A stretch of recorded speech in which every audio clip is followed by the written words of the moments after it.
Assalamualaikum warahmatullahi wabarakatuh. Alhamdulillahirabbil alamin. Allahumma shalli ala Muhammad wa ala ali Muhammad.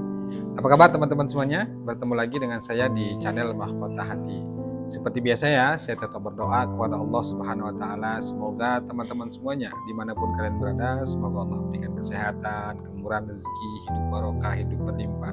Dan yang paling penting, semoga Allah ampuni semua dosa kita. Insyaallah semua kebaikan itu ada pada kita. Insyaallah atas izin Allah ya. Ya, jangan lupa bersyukur ya. Tetap selalu saya ingatkan, jangan lupa bersyukur. Di kondisi apapun, bagaimanapun keadaan kita, selalulah ucapkan Alhamdulillah ya Allah, hutangku lunas. Alhamdulillah ya Allah, hidupku berkah. Alhamdulillah ya Allah, rezekiku banyak. Alhamdulillah ya Allah, keluargaku bahagia. Alhamdulillah ya Allah, aku sehat. Alhamdulillah ya Allah, aku kaya. Alhamdulillah ya Allah, hidupku berlimpah. Selalu terus latih itu. Karena itu teman-teman kuncinya. Kenapa selalu saya ingatkan itu? Karena saya juga melatih itu. Mau tidur, sebelum setelah baca doa itu, Alhamdulillah ya Allah, hari ini aku sehat. Alhamdulillah ya Allah, masih bisa bernapas. Alhamdulillah ya Allah, masih bisa beribadah, masih bisa sujud kepadamu. Alhamdulillah ya Allah, aku kaya. Kemudian nanti bangun tidur, habis baca doa, Alhamdulillah ya Allah, aku sehat. Alhamdulillah ya Allah, aku masih Engkau izinkan hidup di dunia ini. Pokoknya kebaikan-kebaikan itu latih. Insya Allah teman-teman semuanya, pikiran kita fresh, dan insya Allah kita akan menjadi orang berlimpah. Salah satu cara untuk menjadi orang yang berlimpah itu begitu. Banyakin bersyukur, selalu bersyukur di kondisi apapun. Kalau saat ini kita lagi sedang banyak utang, lagi kesulitan, nggak masalah. Katakan saja, selalulah berdoa, Alhamdulillah ya Allah, Alhamdulillah ya Allah. Apapun yang menjadi hajat kita, Alhamdulillah ya Allah. Insya Allah, percaya deh teman-teman. Pasti kedepannya secara sadar atau tidak sadar itu akan terjadi pada diri kita. Apalagi kalau kita itu mendawamkan, merutinkan, selalu mengistiqomahkan Alhamdulillah, Alhamdulillah, walau kondisi bagaimanapun kita nggak peduli. Insya Allah teman-teman semuanya luar biasa.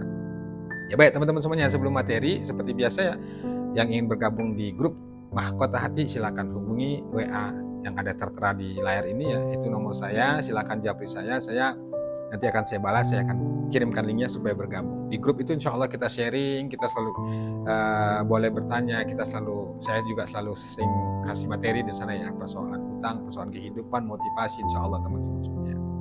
Ya teman-teman semuanya, ada yang bertanya ke sana, Pak, kapan sih pertolongan Allah datang? Saya benar-benar sudah putus asa, sudah nyerah, sudah nggak kuat. Saya sudah lakukan semuanya, sudah istighfar, sudah mengamalkan tahajud, tapi rasa-rasanya kok pertolongan Allah belum datang juga ya. Gimana caranya nih Pak? Gitu. Saya benar-benar nggak ngerti harus bagaimana lagi. Saya sudah nyerah gitu. Ya kali ini saya ingin jawab ya. Ingat teman-teman semuanya, ini saya jawab ya. Semoga ini jawabannya jadi motivasi dan bisa menjadi inspirasi buat teman-teman semuanya. Ingat, kita nggak bisa maksa harus sesuai dengan keinginan kita.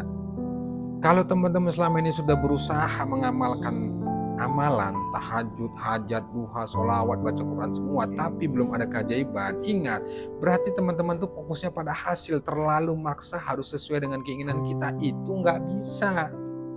Di grup itu selalu saya bilang itu, jangan paksa Allah, sudah ikutin saja prosesnya, nikmatin hasilnya. Memang benar, saya akui bahwa ketika kita berdoa itu benar-benar pinginnya tuh cepat dapat hasil, cepat keluar dari jeratan hutang, pinginnya dapat keajaiban. Iya memang benar. Tapi kalau kita fokusnya ke sana, itu makin jauh. Pertolongan Allah itu makin jauh, seolah kira-kira itu masuk ranahnya Allah. Nggak bisa. Itu bukan ranah kita. Solusi, keajaiban, kemudian jalan keluar itu mutlak haknya Allah. Tugas kita ya sudah, nikmatin saja, ikutin saja, amalkan saja. Sebenarnya kapan sih pertolongan Allah itu datang? Menurut saya pertolongan Allah itu datang ketika kita datang kepadanya. Ketika kita datang kepadanya, apalagi di akhir malam ya, saat tahajud kita berdoa ya Allah, Allahumma. Sebenarnya saat kita sudah mengatakan itu, ya insya Allah pertolongan Allah itu pasti datang. Cuma harus sabar. Karena kita ini hamba, wilayah kita itu hanya meminta, hanya sebatas itu. Perkara hasil itu mutlak Allah. Tapi percaya deh, Allah tuh sudah janji bahwa siapa yang meminta kepadaku akan kuberi, gak ada yang lain. Cuma kadang-kadang kita gak sabar, dan Allah lebih tahu apa yang terbaik untuk kita. Kalau saat ini Allah belum kasih jalan keluar, belum kabulkan doa kita, belum lunasi hutang kita, bukan berarti Allah gak ngabulkan. Bisa jadi kita belum pantas dan proses itu tetap harus kita lewati. Gak serta-merta kita berdoa, ya Allah tolong lunasi utangku, terus besok tiba-tiba langsung lunas. Gak bisa gitu teman-teman, tetap ada proses. Walaupun bisa saja terjadi karena Allah itu kuasa ya, tapi itu jarang sekali. Harus ada tahapan prosesnya, karena ada didikan di sana. Ada pelajaran yang Allah berikan kepada kita. Apa itu?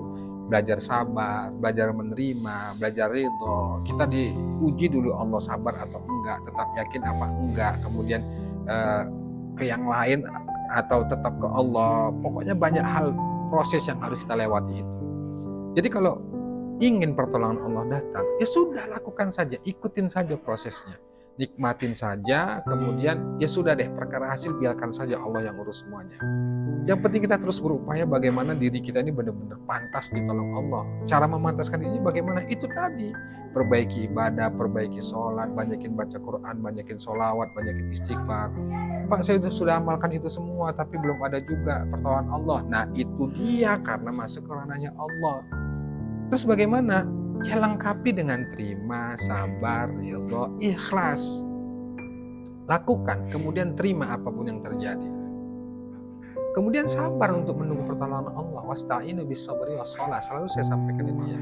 Minta tolonglah kepada Allah dengan sabar dan sholat. Artinya, kalau kita ingin ditolong Allah, terima dulu masalah itu dengan ikhlas, dengan sabar.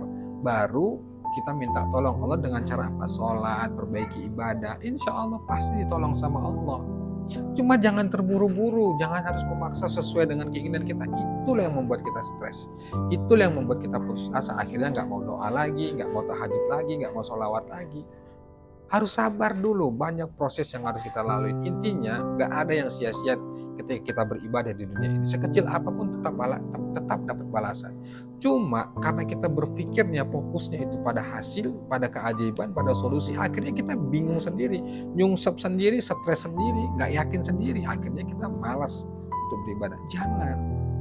Kalau mau ditolong sama Allah, sudah ikutin prosesnya, nikmatin saja hasilnya, kerjakan saja.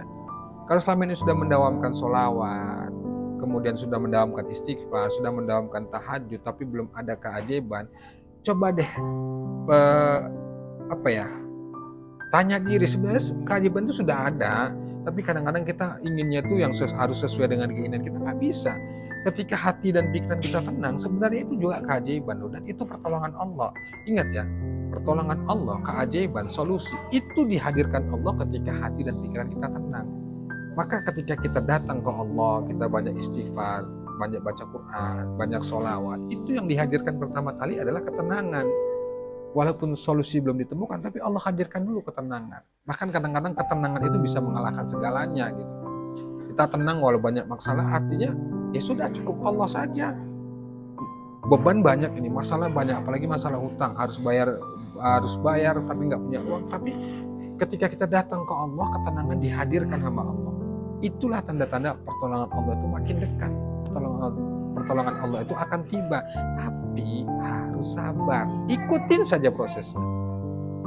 Ya saya memahami itu, memaklumi itu, karena memang nggak semudah yang saya ucapkan ini. Kenapa? Karena saya sudah alami itu juga. Pinginnya itu mau cepat aja. Ya Allah, kapan nih utang lunasnya, kapan sih ya Allah, sudah capek banget, sudah lelah, sudah bosan, sudah semuanya lah gitu. Karena tiap hari dimaki, dihina gitu, kita udah capek, sudah berikhtiar sana sini, nggak ketemu juga solusi. Tapi gimana nih ya Allah? Nah, kalau sudah mentok begini, itu sudah dilepasin. Ya sudah, dalam hati dan pikiran itu ya sudah lah ya Allah, ada Engkau. Fokusnya itu perbaiki diri saja, udahlah, perbaiki ibadah sholat, dan yakin nih, percaya deh, Allah itu nggak zolim, Allah itu ngerti kondisi kita, Allah itu tahu kita cemas, kita takut, kita gelisah, kita kebingungan, kita kesulitan, Allah tahu. Tapi Allah, kenapa Allah masih memberikan itu semua? Karena Allah ingin mendidik kita supaya kita ini sabar dulu loh, ridho dulu. Terima atau enggak sih? Harus ridho, harus terima gitu. Mau nggak mau. Terus kita mau gimana? Kalau nggak kita masuk ke situ, kita mau kemana? Mau lari kemana? Ini dunianya Allah, yang ngatur semuanya Allah. Kita nggak punya hak untuk itu. Jadi pelan-pelan dilatih.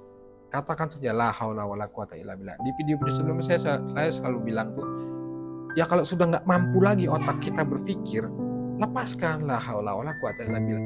Makin kita fokus memikirkan itu, makin nggak mampu, makin stres kita dengan itu semua. percaya. Coba kalau nggak percaya.